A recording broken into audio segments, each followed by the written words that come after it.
பிளாசி முதல் செங்கோட்டை வரை உரை ஓவியம்.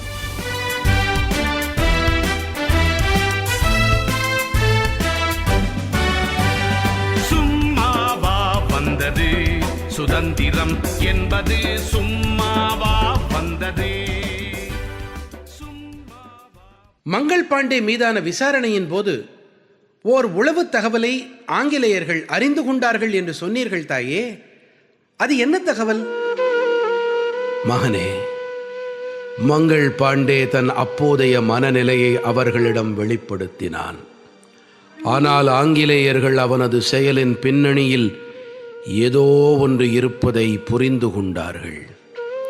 மங்கள் பாண்டே உண்மையை சொல்லிவிட்டால் அவனுக்கு உயிர் பிச்சை கொடுப்பதாக ஆசை காட்டினார்கள். ஆனால் அவனோ தன் செயலுக்கு தானே முழு பொறுப்பு, வேறு எவரும் தூண்டவில்லை என்று உறுதியாகச் சொன்னான். ஆத்திரத்தின் மிகுதியால் நான் ஆங்கிலேயரை சுட்டேன். அவர்கள் உயிர் போய்விட்டது. அவர்கள் மீது எனக்கு எந்த முன்விரோதமும் கிடையாது.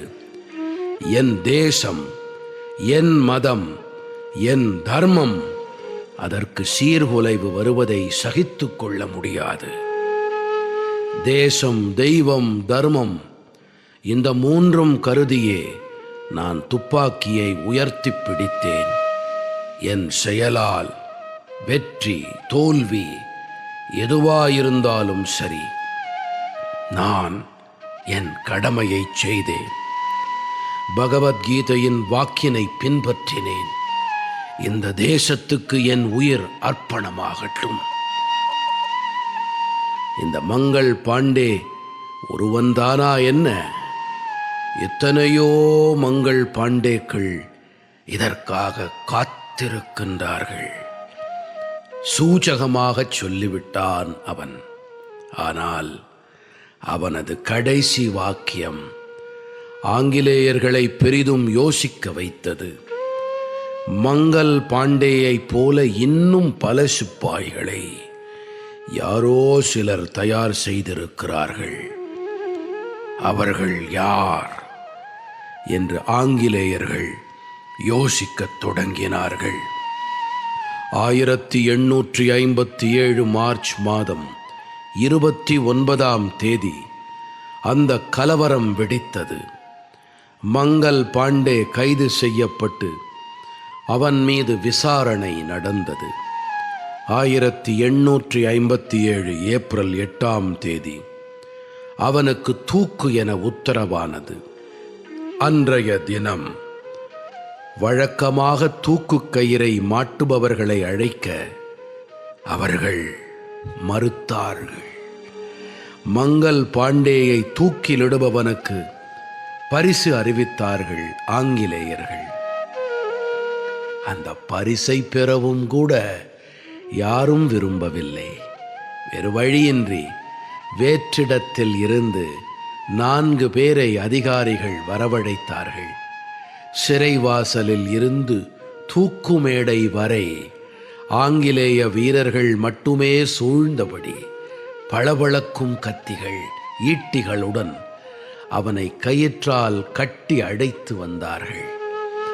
அவன் கழுத்தில் சுருக்கு கயிற்றை மாட்டும்போது கூட, உனக்கு துணை செய்தவர்கள் யார், சொன்னால் உன் உயிர் தப்பும் என்று மீண்டும் ஆசை காட்டினார்கள்.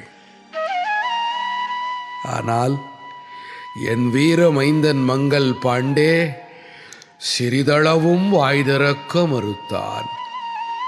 தூக்கு கயிற்றை மாட்டிக்கொண்ட அந்த நேரத்திலும் என்னையே நினைத்தான்.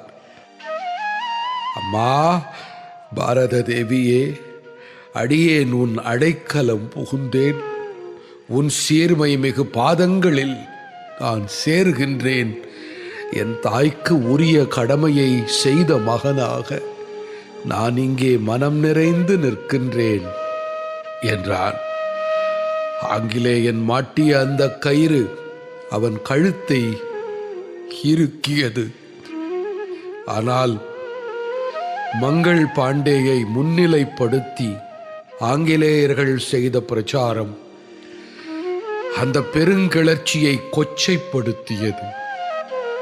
எப்போதும் மத ரீதியாகவே பிளவுபடுத்தி தங்கள் மத செல்வாக்கை நிலைநிறுத்திக் கொண்ட ஆங்கிலேயர்கள் இப்போதும் மங்கள் பாண்டேயை பிராமண சிப்பாய் என்ற அடைமொழியுடன் வரலாற்றில் பதிவு செய்தார்கள். ஆங்கிலேயர்களை பின்பற்றி இந்திய சுதந்திர வரலாற்றை எழுதிய அத்தனை வரலாற்று ஆசிரியர்களும் பாரக்பூரில் பரேடு நடக்கும்போது ஆங்கில அதிகாரியை சுட்டுக் கொன்றுவிட்டு தானும் மரணத்தை ஏற்றுக்கொண்ட மங்கள் பாண்டே என்ற என் வீரமைந்தனை குறிப்பிடுகையில் பிராமண சிப்பாய் என்றே எழுதி வைத்தார்கள். அது ஏன்? அவன் ஆங்கிலேயர் படையில் வேலை செய்த ஒரு சாதாரண சிப்பாய். அவனைப் போல் எத்தனையோ வீரர்கள் அங்கே இருந்தார்கள். அவர்கள் எல்லோரையுமே இப்படி சாதிய குறியீட்டுடன் ஆங்கிலேயர்கள் குறிப்பிட்டார்களா என்ன? ஆனால் மங்கள் பாண்டேய்க்கு மட்டும் ஏன் இந்த குறியீடு? அதற்கு காரணமும் இருந்தது. அது என்ன தெரியுமா?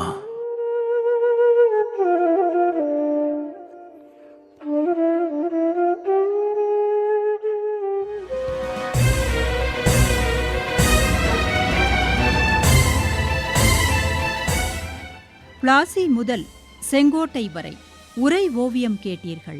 போரிலே இறங்கிவிட்டால் இன்னல் சூழும் தெரியும். பெற்ற தாய் பசித்திருப்பாள், பிள்ளைக்கது புரியும்.